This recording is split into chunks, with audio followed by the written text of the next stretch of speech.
In this video, I'm going to teach you how to connect Razer Kraken headset to Xbox One. It's a very easy process, so make sure to follow along. In this video, I'm going to teach you how to properly connect any Kraken model that you have to your Xbox One console. You will be able to use the headset as an audio output and input device, meaning that you will be able to listen to all of the audio coming through your Xbox One and also use the microphone. So to do this and connect it to your Xbox, you will have to do it through a wired connection. As it stands today, most Razer Kraken models which are wireless will only work for PC, PlayStation, and mobile. They won't work wirelessly with Xbox. So if you want to use the Razer Kraken headset that you have with your Xbox One, you will have to do it through a wired connection. So all that you have to do is plug it into your Xbox controller using the 3.5mm audio jack. It is going to be a combined jack for the audio and the microphone, so you will be able to use both functions on the headset. As soon as you plug the 3.5mm combo cable from the headset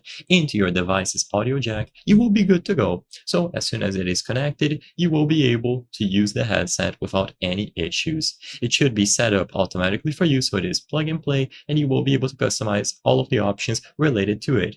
You can adjust the microphone, of course, and you will be able to join voice chats, talk to others on your Xbox One, play games, and so on.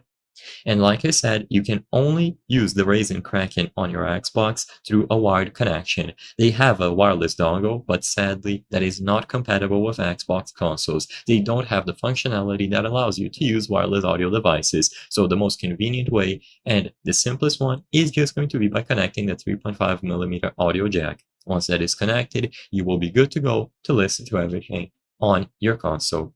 I hope I was able to help you on how to connect Razer Kraken headset to Xbox One.